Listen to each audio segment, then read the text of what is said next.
Hello friends, चरक संहिता live class की series में हमने 9वां चैप्टर कल की क्लास में शुरू किया था। आज हम उसे कंप्लीट कर लेंगे। लगभग हमारा आधा चैप्टर कंप्लीट हो गया था, जिसमें हमने चिकित्सा के चतुष्पाद कंप्लीट कर लिए थे। ठीक है, 10वें श्लोक से पढ़ेंगे।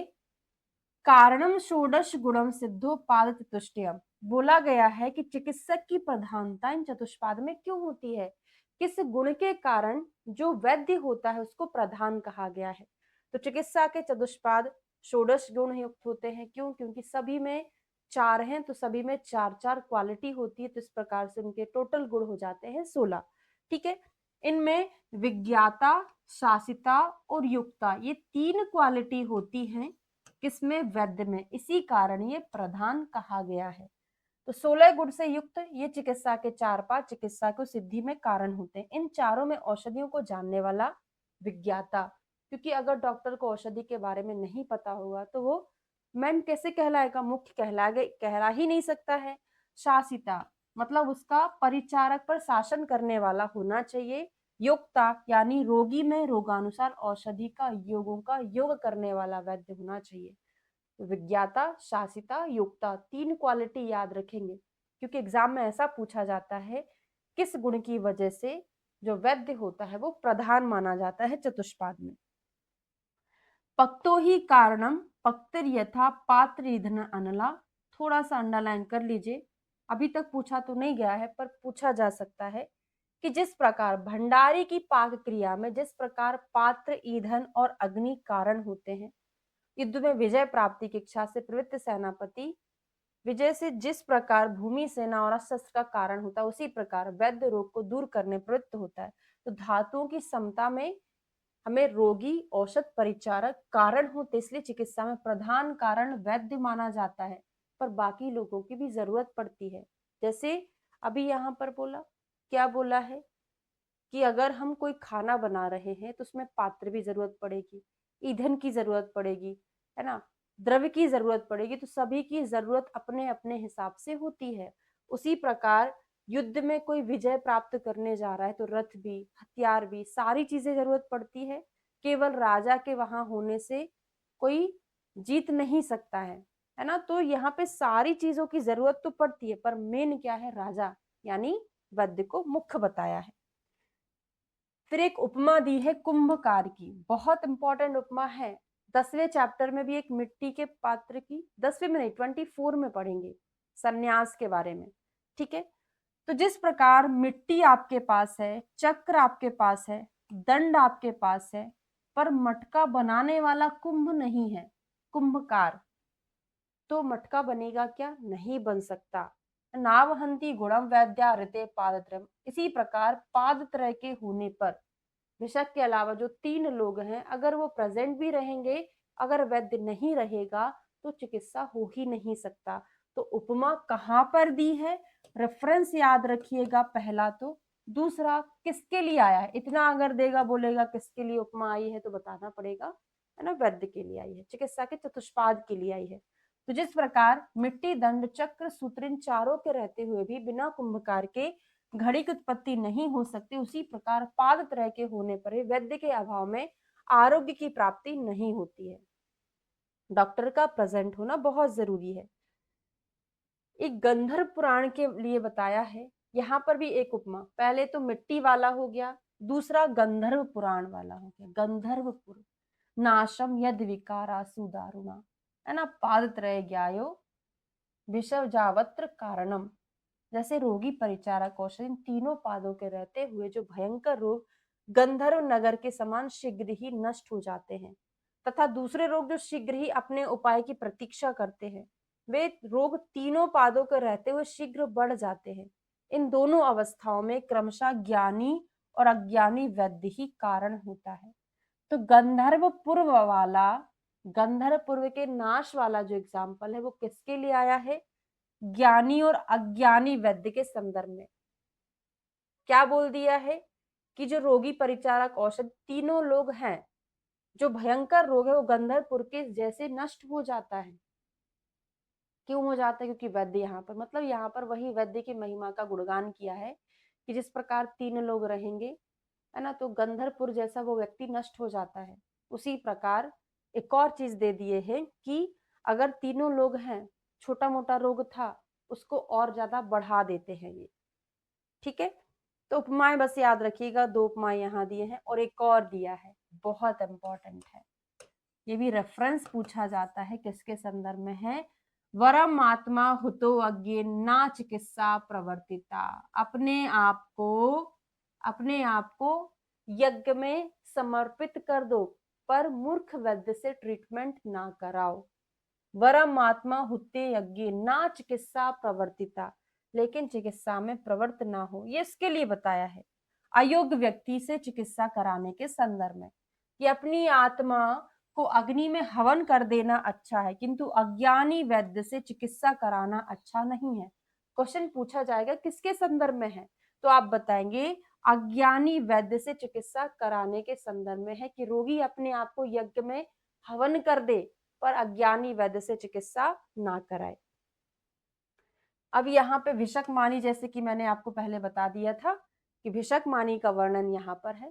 भिषक मानी यानी मूर्ख वैद्य, ऐसी चिकित्सा सूत्र स्थान के 16वें चैप्टर में वैद्य मानी आएगा, उसका मतलब ही मूर्ख वैद्य होता है, पर आपको टर्मिनोलॉजी पर ध्यान देना है। बाकी का यहाँ से डिटेल याद नहीं करना हमको, केवल उसको उतना ही देखना था। प्राणाविसर वैद्य के लक्षण, अब हम यहाँ पे सारे वैद्यों के लक्षण पढ़ने वाले हैं, थोड़ा सा कोड बनाकर याद करेंगे।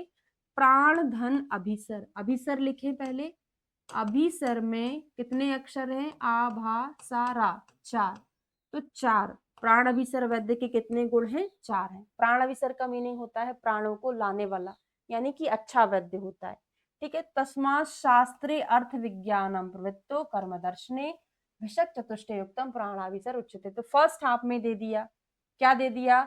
शास्त्र के अध्ययन में तत्पर रहना, पहला। शास्त्र के अर्थ को समझने में उचित परिश्रम करना, दूसरा। स्वयं करना और अन्यत्र हुए या होने वाले कर्मों को बार बार देखना, तीसरा ये हो गया स्वयं करना या अन्यत्र हुए या होने वाले कर्मों को बार बार देखना। ये 4 क्वालिटी जो होती है वो प्राणाभिसर वैद्य की होती है। तो इसको शॉर्ट में आप लिख लीजिए, शास्त्र ज्ञान में, शास्त्र को अर्थ समझने में, प्रत्यक्ष कर्म और प्रत्यक्ष दर्शन। पहला तो अध्ययन, शास्त्र अध्ययन, फिर शास्त्र ज्ञान। पहले हमने पढ़ा शास्त्र ज्ञान और शास्त्र को अर्थ, या ऐसा लिख लो, शास्त्र ज्ञान, शास्त्र अर्थ, प्रत्यक्ष दर्शन, प्रत्यक्ष कर्म, प्रत्यक्ष दर्शन। तो इससे आपको याद रह जाएगा, हिंदी में उतना अच्छे से याद नहीं होता है, ऐसे याद हो जाएगा। पहले हमने शास्त्र का ज्ञान किया, उसके अर्थ को समझा, तो शास्त्र अच्छे से ज्ञान होना चाहिए, उसका अर्थ हमको आना चाहिए।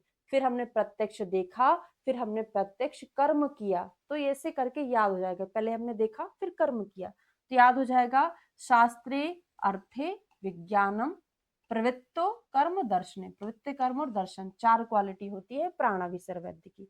अब राजा की योग्य वैद्य के लक्षण, राजा योग्य वैद्य के, तो राजा में 2 अक्षर हैं, 2 का डबल 4 याद कर लीजिएगा। 4 कौन कौन से होते हैं? हेतु लिंग प्रश्मने रोगाणाम अपुनर्भवे, हेतु का पता होना चाहिए, लिंग यानी लक्षण का पता होना चाहिए, प्रश्मन के उपाय पता होना चाहिए, और रोग फिर से ना हो ये पता होना चाहिए। कैसे याद करोगे? देखो, राजा के पास जो वैद्य रहते हैं उनको बोलते हैं राजवैद्य, है ना। तो राजा योग्य वैद्य यानी राजहार्य वैद्य या राजवैद्य। तो इनको क्या पता होना चाहिए कि अगर हम राजा को ये खिलाएंगे तो राजा को ये बीमारी हो सकती है, मतलब उसको कारण पता होना चाहिए कि उस वजह से राजा बीमार पड़ सकता है, तो हेतु पता हो। अब बाय चांस राजा ने खा भी लिया है, उसको कोई बीमारी हो गई है, तो उसके लक्षण उसको पता होना चाहिए कि कौन सी बीमारी है, तो हेतु लिंग। अब बीमारी हो चुकी थी, अब वो ठीक कैसे होगी ये उसको पता होना चाहिए, तो प्रशमनम, क्या होना चाहिए उसको, इसको ठीक हम कैसे करेंगे। अब बाय चांस ठीक भी हो गई है, अब ये दोबारा ना हो, तो रोगाणाम अपुनर्भवे, इसके उपाय उसको पता होना चाहिए। तो हेतु लिंग प्रश्मने रोगाणाम अपुनर्भवे, ये 4 क्वालिटी राजार्य वैद्य में होना चाहिए या राज वैद्य में होना चाहिए। ठीक है, अगला आता है उपमा, बहुत इंपॉर्टेंट है। रेफरेंस पूछा जाता है किसके संदर्भ में आया है, तो शस्त्रम शास्त्राणी सलिलम गुण दोष प्रवृत्ति। जो शस्त्र होता है, शास्त्र होता है और सलिल होता है पानी, तीन चीजों के लिए बताया है। ये पात्र की अपेक्षा करते हैं, जिस पात्र में होंगे वो वैसा ही रूप धारण कर लेते हैं। जैसे मैं रेड कलर की बोतल में पानी भरूं तो वो मुझे रेड दिखाई देगा, येलो में भरूं येलो दिखाई देगा। उसी प्रकार जो शस्त्र है, शास्त्र है, जिसके हाथ में होगा वो वैसे काम करेगा। अगर ये शस्त्र जो है, समझ लो कुल्हाड़ी जो है, एक बहुत खतरनाक लोग है ना, वो गले को काटने का काम करेगा, और दूसरे लोग के हाथ में कुल्हाड़ी है, वो सूखी साखी लकड़ियों को काटेगा। पेड़ को काटने का नहीं बोल रहे, वो गलत काम है, लकड़ियों को काटने का काम करेगा। तो हो गया ना, तो जिसके हाथ में है वैसा वो प्रवर्तन हो जाता है। तो शस्त्र शास्त्र जल इनमें पात्र के अनुसार गुण और दोषों की उत्पत्ति हो जाती है। आयुर्वेद भी शास्त्रता इसके अध्ययन के पूर्व पढ़ने वाले शिक्षार्थी को अपनी बुद्धि की शुद्धि कर लेनी चाहिए। अब आते हैं उत्तम वैद्य के 6 गुण। 6 गुण होते हैं यहाँ पे। प्राणाविसर के, राजार के हमने 4 पढ़े थे, उत्तम वैद्य के 6 होते हैं। तो यहाँ पे कोड लिखेंगे V3। V3 मतलब V से 3 बार आने वाली चीजें हैं, और ST क्रिया, ST क्रिया। तो V से विद्या वितर्क विज्ञानम, वैसे बार बार पढ़ोगे तो याद हो जाता है, विद्या वितर्क विज्ञानम। V से 3, फिर स्मृति तत्परता क्रिया, स्मृति तत्परता क्रिया, विद्या वितर्क विज्ञानम, स्मृति तत्परता क्रिया। ये किसके हैं? उत्तम वैद्य के गुण हैं। ठीक है, तो ये 6 गुण जिस वैद्य में रहते हैं उस वैद्य से कोई भी साध्य रोग अच्छा ना हो, ऐसा हो ही नहीं सकता। इसके अलावा और भी बताया है कि विद्या मति कर्म दृष्टि अभ्यासा सिद्धिर आश्रय, यानी कि आयुर्वेद शास्त्र का पूर्ण ज्ञान, मति निर्मल, पढ़ आता नहीं है पर एक बार रीड कर लो। कर्म दृष्टि चिकित्सा कर्म को बार बार देखना, कर्मों का अभ्यास करना, ये सारी क्वालिटी गुणों में से एक गुण का रहना भी वैद्य नाम ग्रहण करने के लिए पर्याप्त है। एक क्वालिटी होना चाहिए, ऐसा बोला है, एक तो होना ही चाहिए। फिर रेफरेंस पूछा जाता है, शास्त्रम ज्योति प्रकाशनार्थम दर्शनम बुद्धिरात्मा कहाँ का है? तो जहां पे शस्त्रम शास्त्राणी सलिलम वाला रेफरेंस है वहीं पर यह है। शास्त्रम ज्योति, हमारा जो ज्योति है, प्रकाश है, वो क्या है? शास्त्र है। ठीक है, तो क्या है? वस्तुओं को प्रकाशित करने के लिए शास्त्र एक ज्योति के समान है, और हमारी शुद्ध बुद्धि हमारे नेत्र है ना। शुद्ध बुद्धि क्या है? दर्शन। तो बुद्धि दर्शन यानी नेत्र है। ठीक है, और शास्त्र जो है ज्योति है। शास्त्र क्या है? ज्योति है। ठीक है, तो ये हमारा चैप्टर फाइनली कंप्लीट हो गया है, 9वां चैप्टर। अभी नहीं कंप्लीट हुआ, एक बहुत इंपॉर्टेंट टॉपिक तो हमारा छूट गया है। वैदिक की 4 वृत्तियां कहाँ पर बताई हैं? तो 9वें चैप्टर में जहाँ पे विशक चतुष्पाद बताए, वहीं पर 4 वृत्ति बताई।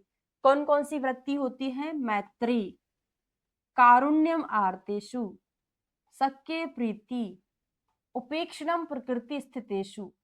पहला हो गया मैत्री। डॉक्टर की प्रवृत्ति ऐसी होना चाहिए कि वो आपके मरीज के प्रति कैसी? मैत्री भाव से ट्रीटमेंट करे, मित्रतावत व्यवहार करे।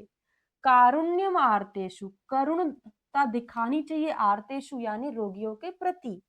शक्य प्रीति, प्रीति पूर्वक उसका ट्रीटमेंट करना चाहिए। और उपेक्षणम, किसकी उपेक्षा करने को बोला है? प्रकृति स्थितेषु।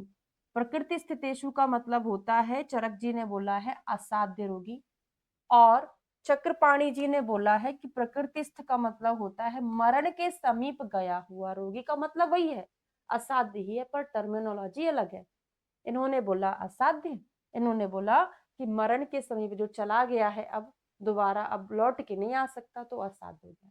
तो मैत्री, कारुण्य मार्तेषु, शक्य प्रीति, और क्या बोला है? उपेक्षणम प्रकृति स्थितेषु। 4 जो है वैद्य की वृत्तियां हैं। इन्हीं को हम बुद्धिर ब्राह्मी के रूप से नाम से जानते हैं, है ना। वैद्य की वृत्तियां पूछा जाता है, ब्राह्मी बुद्धि क्या है?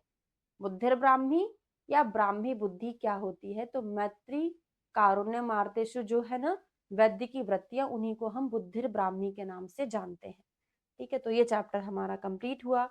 नेक्स्ट क्लास में आपको 10वां चैप्टर पढ़ाने वाली हूँ, बड़ा इंपॉर्टेंट चैप्टर है और पूरा कोरिलेशन के साथ हम इसको पढ़ने वाले हैं। तो चलिए मिलते हैं नेक्स्ट चैप्टर के साथ, और कमेंट करके इसमें ज़रूर बताइएगा 9वां चैप्टर आपको कैसा लगा। Thank you so much.